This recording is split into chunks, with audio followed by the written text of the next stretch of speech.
O alto preço do continuismo irresponsável. Artigo escrito por Samuel Hannan. Todos os presidentes do Brasil nas 2 últimas décadas sabiam e sabem da necessidade de cortar despesas, reduzir a gastança do governo e o gigantismo da máquina pública para dispor de recursos destinados a investimentos inadiáveis, por exemplo, em educação em tempo integral, em melhoria da remuneração dos professores, em ampliação das coberturas do Sistema Único de Saúde, SUS, e em universalização dos serviços do saneamento básico. Hoje, uma das maiores vergonhas nacionais, com impacto direto na saúde pública e na qualidade de vida dos cidadãos. Tais medidas, entretanto, jamais foram implementadas. Essa necessidade, ainda que gritante, foi sempre sufocada pelos interesses eleitorais, especialmente a reeleição, visando a manutenção do poder, como se o país tivesse donatários em pleno século XXI. Para isso, nenhuma preocupação em fazer o combate efetivo à corrupção e enorme boa vontade com a concessão de privilégios, generosidade com a disponibilização de recursos públicos para parte da mídia e para os influenciadores sociais, com destaque para a área da cultura. A caixa de bondades foi mantida aberta. O preço dessa desastrosa opção, que perdura desde a aprovação do Instituto da Reeleição em 1997, tem sido muito elevado, prejudicando a prestação de serviços essenciais com precariedades alarmantes, além do brutal empobrecimento da população brasileira.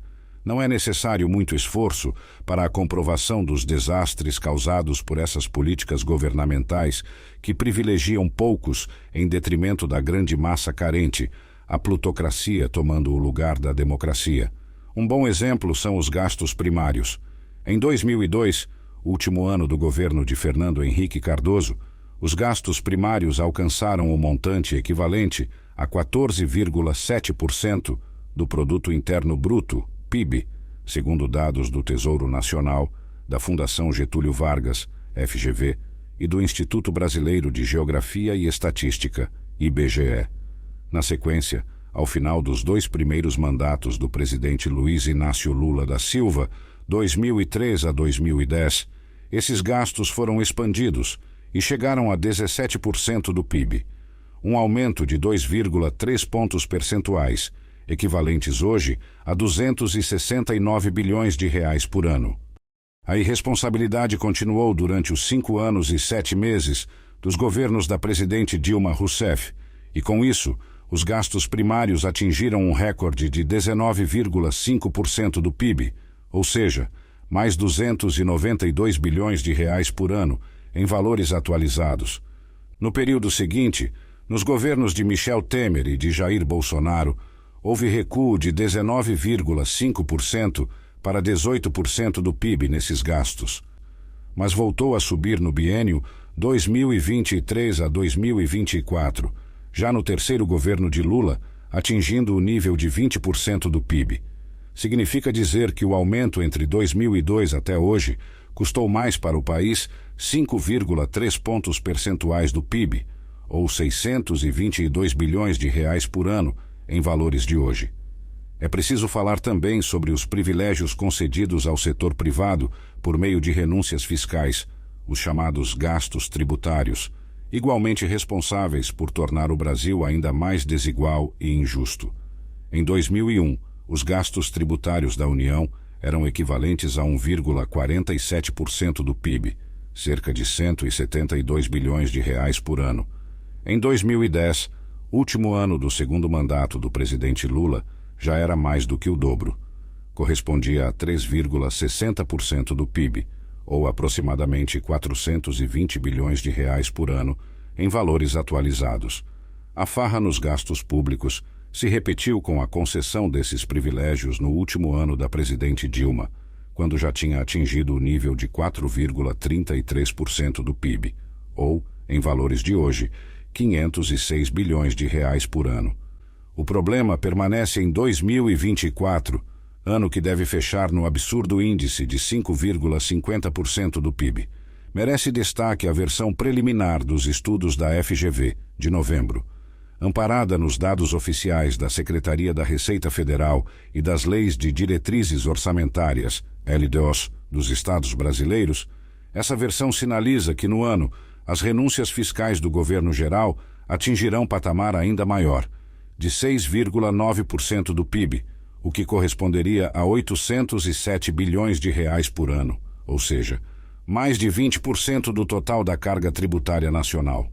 A dimensão da gravidade pode ser aferida por meio da comparação do excesso da gastança da máquina pública, 12,8% do PIB, com a média dos 38 países da Organização para a Cooperação e Desenvolvimento Econômico, OCDE, de apenas 9,8% do PIB com a mesma despesa. Se somados as despesas com o gigantismo do setor público, com os gastos tributários e com a corrupção do setor público, 2,5% do PIB, segundo estimativa das instituições, a conclusão é a de que todo esse desperdício que poderia ser evitado chega a 38% de toda a carga tributária nacional, já bastante pesada para as pessoas físicas e jurídicas. Não há defesa para essas priorizações equivocadas dos governos brasileiros pós-1997, quando se olha para os indicadores sociais e se constata sua degradação. Um exemplo é o Índice de Desenvolvimento Humano, IDH, medido a partir das condições de educação, renda e bem-estar da população. Nesse índice, o Brasil caiu da 77ª posição em 2002 para a 88ª ou 89ª colocação mundial em 2024. No coeficiente Gini, que mede a distribuição de renda nas nações, o país está estagnado nas últimas décadas, entre as 10 piores nações do planeta. Vergonhoso também é o desempenho brasileiro no Índice de Retorno de Bem-Estar à Sociedade Brasileira, IRBES, estacionado na última posição entre os 30 países de maior expressão econômica e com maior carga tributária. Traduzindo, o Brasil cobra muitos impostos de seus cidadãos, porém devolve a eles muito pouco em qualidade de vida. Também não há nada a comemorar quando a questão é o combate à corrupção, porque da 69ª posição mundial, em 2002, caímos em 2024 para a 104ª colocação, de acordo com o levantamento da Transparência Internacional. A educação é outro exemplo do fracasso administrativo das últimas décadas. Entre 56 países, os 38 membros da OCDE e mais 18 nações convidadas pela instituição, o Brasil ficou na desonrosa 44ª posição em 2024. E como se não bastasse, o cidadão brasileiro vive com medo. O país é recordista mundial em número absoluto de homicídios intencionais, índice que retrata bem a situação da segurança urbana. Durante décadas, o discurso do governo foi de que não se via a necessidade de corte de gastos, de que a pressão por essa medida era resultado da insensibilidade dos super-ricos que não querem pagar impostos sobre seus ganhos e outros argumentos do gênero.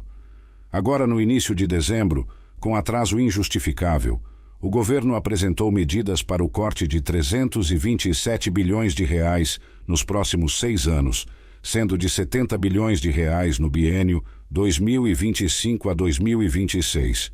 O mercado reagiu mal, porque foi uma decisão tardia, mal explicada e insuficiente. Afinal, se tais medidas tivessem sido anunciadas há 9 meses, em março, a taxa de juros Selic não estaria nos níveis de hoje, 11,25%, com possibilidade de chegar a 11,75% ou 12% até o final do ano e atingir até 13,5% em maio de 2025, conforme admitiu o futuro presidente do Banco Central, Gabriel Galípolo. Com anúncio mais cedo, tampouco o país teria inflação superior a 4,7% ao ano, acima do teto da meta. Isso porque, em março de 2024, o Brasil tinha taxa Selic de 10,50% ao ano e a dívida pública do governo geral, União, Estados e municípios, não ultrapassava 8 trilhões e 300 bilhões de reais. A demora provocou desconfiança e a escalada dos juros. Será um preço alto a ser pago pelo povo brasileiro por culpa da teimosia e da arrogância dos governantes. Isso porque, admitindo-se a taxa média prevista pelo futuro presidente do Banco Central, o controle da inflação levará a taxa Selic ao patamar entre 13% a 13,50% ao ano. Com isso, a dívida pública chegará a 9 trilhões e 100 bilhões de reais no fechamento de 2024. A conta final será da ordem de 199 bilhões e 330 milhões de reais, juros adicionais, valor bem superior ao corte anunciado para 2025 e 2026, cuja soma é estimada em 70 bilhões de reais. Tudo o que foi anunciado com pompa e circunstância, portanto, terá efeito prático nulo. Para quem acredita que não haveria outra saída, basta lembrar que o governo poderia fazer cortes no excesso de gasto com o funcionalismo público, hoje consumindo 351 bilhões de reais por ano, ou 3% do PIB. Poderia ainda reduzir os gastos tributários, atualmente de 646 bilhões de reais por ano, que correspondem a 5,50% do PIB. Ou atacar a corrupção, responsável por desvio de 2,5% do PIB, que, se reduzido a 1,5%, representaria cerca de 175 bilhões de reais. Somente com essas três frentes, a economia seria de 1 trilhão e 170 bilhões de reais por ano. Cabe ao governo entender que melhor forma de governar e administrar é prever e não prover. Uma simples troca de vogal mudaria a ação do Estado brasileiro, porque significaria a diferença entre planejar e buscar alternativa a uma UTI ou recorrer ao Corpo de Bombeiros. Medidas emergenciais nunca serão capazes de superar os resultados de bom planejamento. Gastança gera déficit, que por sua vez produz dívidas, e essas dívidas implicam em pagamentos adicionais de juros. Esse círculo vicioso vai sangrando o tesouro, o que significa a redução dos recursos necessários no investimento em serviços essenciais. Os reflexos são inevitáveis: queda na qualidade de vida e empobrecimento da população, que parece condenada a pagar pelos equívocos dos governantes. Definitivamente, o corte anunciado passou longe de ser um bom presente de Natal para o sofrido povo brasileiro, ou ao menos uma perspectiva otimista para o Ano Novo. O desejo colocado no topo da lista do Papai Noel por toda a nação, acredito, sem dúvida, é o de que os governos e governantes parem de insistir na divisão dos brasileiros, demonizando ricos e elegendo como vilões os empresários, os super-ricos, os banqueiros da Faria Lima e os gestores altamente capazes do Bacen. O Brasil precisa de todos os cidadãos, independentemente de suas condições financeiras e de seu nível de escolaridade. E é necessário fazermos uma reflexão sobre a responsabilidade de todos os 212 milhões e 600 mil brasileiros, IBGE, 29 de agosto de 2024, que elegeram democraticamente todos os governantes pelo voto popular, porque respondemos por nossas escolhas e decisões. Fica o ensinamento de que nas próximas eleições temos que votar com mais consciência, e não apenas na base da simpatia ou das promessas do candidato. Afinal, como afirmava corretamente o pensador, orador e líder político norte-americano do século XIX, Robert J. Ingersoll, não há no mundo nem recompensa nem castigo, o que há são consequências. Samuel Hanan é engenheiro com especialização nas áreas de macroeconomia, administração de empresas e finanças, empresário, e foi vice-governador do Amazonas, de 1999 a 2002. Autor dos livros Brasil, um país à deriva e Caminhos para um país sem rumo. Acesse o site samuelhanan.com.br.